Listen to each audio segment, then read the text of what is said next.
Hey, it is your buddy Peace and Harmony with you here today. And we are zooming in and focusing in on a very important and interesting topic that I think is really going to help you and benefit you significantly in your life, your healing journey, especially as it relates to overcoming and working through the troubled thought patterns, emotions, feelings, and behaviors that you have experienced as a result of being in a relationship, a family, a workplace, or a community where you are inundated with either a narcissistic individual, a malignant narcissistic individual, or a sociopath, psychopathic individual, someone really where you've been surrounded with quite a bit of emotional manipulation and the pathological lying, all the other sort of pathological tools that these individuals might use or subject you to, such as the gaslighting, the brainwashing. I know that these are a lot of terms, but if you've been following me for a while, I think a lot of you have experienced this and have identified this, and that has given you some relief in and of itself, but yet we want to take it to the next level. The feelings of depersonalization, the feelings of, not knowing what you want, not knowing where to take your life, how to kind of reduce that anxiety, that terror, or that post-traumatic stress syndrome where you're feeling so depressed that you can't really get up. You can't really, move beyond. You can't kind of get yourself out of the rut, out of the emotional rut, the feeling of being down or inactive or apathetic, or kind of not really getting motivated, not really having that spark of energy because of the feeling of anger or betrayal, or disappointment that has been left within your emotional body. Kind of is like, I think I would describe it as kind of like a residue or an aftermath or effect of being in a relationship with this type of individual, and particularly those people who have been in a relationship with a malignant narcissist or psychopath. The effects can be even more deep in terms of the fear, the trauma, the psychological kind of takeover of the brainwashing, the confusion, the enigmas that they speak in, the sociopath, word salad. It becomes, very difficult to really kind of reorganize your life, reorganize your thought process, reorganize your emotional process, and reorganize your behavioral process as a result from that. So you really do need to get to the new foundation, the tabula rasa, as I call it, the clean slate, the clean piece of paper, if you will, on your life, and really begin to use the tools, which I'm going to describe here, which are the tools of cognitive reframing and the role of metacognition. So these are psychological tools that you can plug into and use to really kind of reformat, reinstruct, give a new, fresh template or design, or really what I'm going to call basically a healing blueprint to your life. And that includes all the levels, the thoughts, the thought patterns, the behavioral patterns, the emotional patterns, and then really kind of get back into the original you, which a lot of people have felt, sort of divorced from, separated from as a result of this person. So if you look at kind of like you were in a, you're now getting back to that clean slate. And I want to really help you with a really great tool that I'm developing right now that's going to be set forth in my book.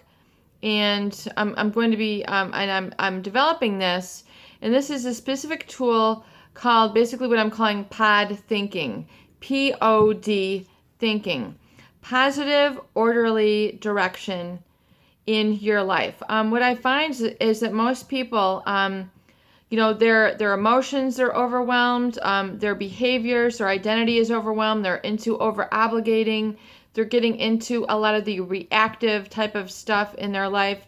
They find themselves basically, as I call it, at the wrong destination, the wrong feeling, the wrong place. They have their, ladder, their relationships up the wrong tree. They've basically, progressed in this relationship or this workplace or this narcissistic or psychopathic dynamic, and they have found themselves someplace where they don't want to be. They're in the wrong tree. they're in, in the wrong, they've transcended, they've climbed the ladder up the wrong wall. And it's basically, not where they want to be. It's not the perspective that they, want to be having in life and living in life and feeling in life and really kind of experiencing. And so you really do need to resensitize this. And these are all several segments of the book that I'm writing. And, I'm just, these segments are all going to really gel and fit together. But I want to just describe for you right now the specific section that I'm working on, which is called Positive Orderly Direction in Your Life. And it's really what we call the role of reframing, which means looking at things in a new meaning, a new perspective, which is positive, which you own, which is yours and significant and meaningful to you, combined with the tool of metacognition, which is, if you watched my videos before, you understand that the human mind has a very wonderful ability to think and notice what it is thinking about. So it's the ability to sort of kind of observe your thoughts or become more consciously aware of your thoughts, to become, attuned to them, become, alert to them, to really notice them and say, okay, this is where I got into a rut. This is what I'm calling also kind of like the Coca-Cola thinking. This is the always pattern, what I always am into. And realize that you have basically a Coca-Cola pattern to you and your thought process or your behavior. It's like an automatic pilot. It's the subconscious, which is sending you on that, that habitual thought pattern, feeling pattern, the way you do your self-talk, the way that you relate to others, the way you look at opportunity in life. So it's identifying that Coca-Cola, thought pattern and saying, okay, that's my Coca-Cola moment, and seeing where I get into a rut there. Whether it's negative self-talk, whether it's getting hyper excited and then, having regrets later, going into the binge eating, the binge drinking, the binge spending, where you're kind of like catapulting in a negative direction. And, you're just following up on that Coca-Cola moment. You're just riding the wave of it. And you're like, why did I do this? Why have I spent, money doing this or years doing this? Or, I'm unhappy now.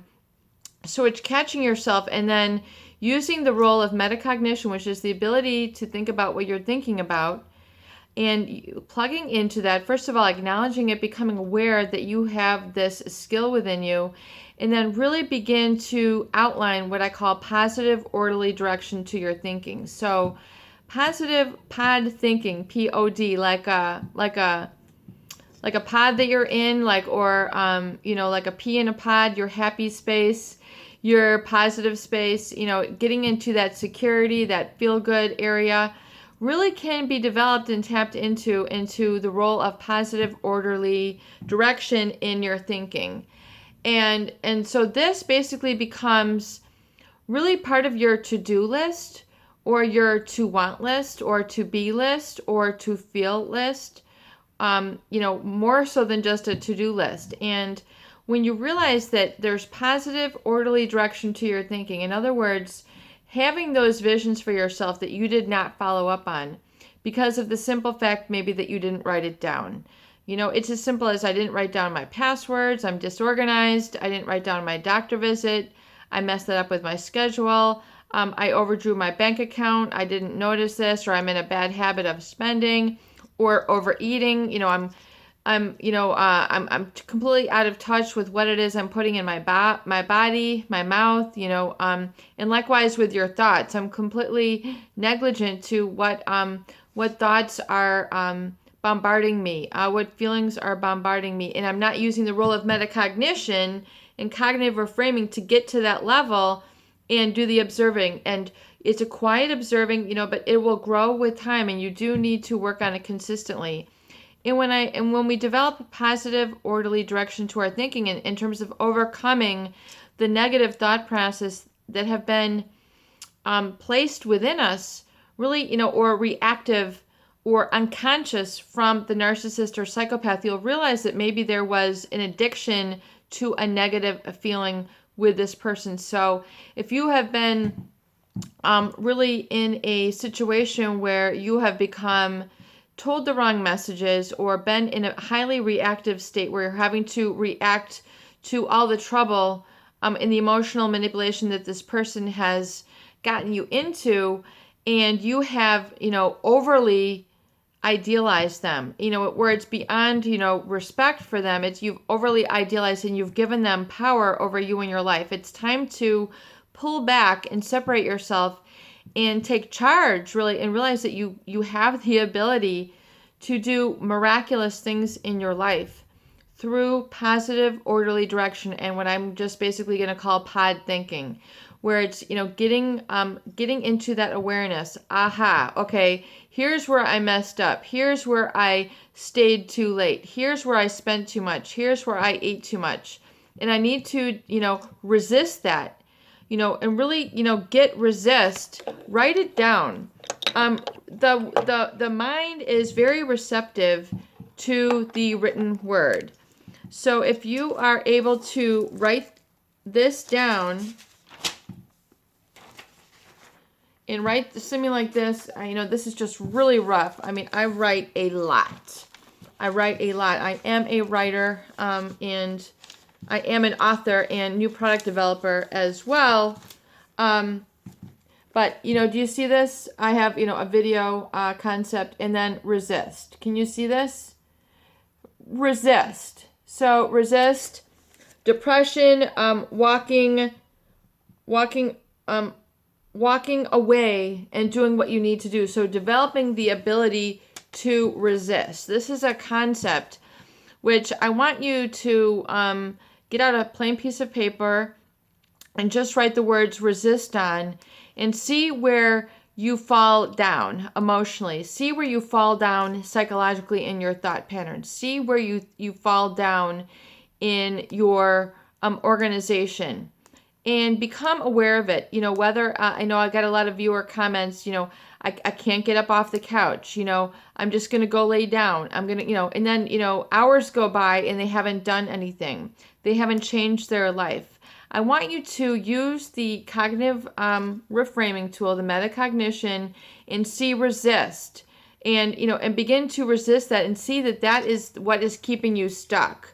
And that's what's keeping you down, depressed, is basically the fact that you're giving in, or you're allowing that habituated state to take over your body, your mind, your feeling, your self-assessment of yourself. I can't do it. The self-doubt is kind of all bundled into one. So if you can get into that state where you just basically have a card or a written word or maybe even a picture, which is like a muscle guy and he's got resist, doing the muscle, resist. And, catch yourself from those thought patterns, behavioral patterns, and emotional patterns which have been set up in you and conditioned by a malignant narcissist or a psychopath, whether it's, again, the self-doubt, the apathy, the depression, the anxiety, or the harsh criticism and judgment. Begin to get into a real space of resisting that, and then having the positive, orderly direction. Keeping a list of what you are thinking and doing and then moving for in your life, so you can begin to feel that new direction in your life, begin to take action steps, physically doing it, even if it's uncomfortable, what it is, your list of, that you've been procrastinating on or wanting to do, feel, have, or become. Write those out. Get a calendar, and write this out, write this in your calendar, whether it's to feel at peace. If you want to schedule a date out in the future, 2 weeks from now, July 14th, feel at peace. July 12th, feel whole, feel integrity. Write, if you are able to do the simple task of writing this down, and because it's this, the mind will, that's the law of the thought pattern. That's the law of the subconscious. Once you write it down and have a goal and a picture, just the very act kinesthetically sets up your mind to focus on it and achieve it. So you have to be able to use these leverages, these tools, within your life to plug into to help you get to that space. So again, if it's a feeling goal, if it's a behavioral goal, in other words, or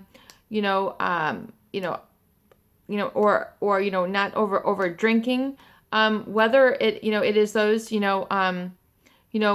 reduce portion size, or reduce fast food amount, and then have a goal where you've written that down in your appointment book. And if you want, I can get an appointment book and show you what it looks like. I think a lot of you have this, just a basic appointment book that you need to get for yourself, and write it down. Stop drinking compulsively.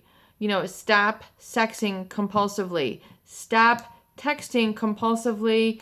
Stop Facebooking compulsively. Whatever it is, the negative behavior that you are experiencing, or this kind of like you've by default, because of this malignant, narcissistic, or sociopathic person in your life, has you feeling, thinking, and behaving in these reactive manners, which are not positive. Either the high risk behaviors which you have then adapted or experienced in your life now as becoming a result of them, the high critical thought patterns and emotional patterns which have been set up as a result from being in this person, then that would be your particular goal.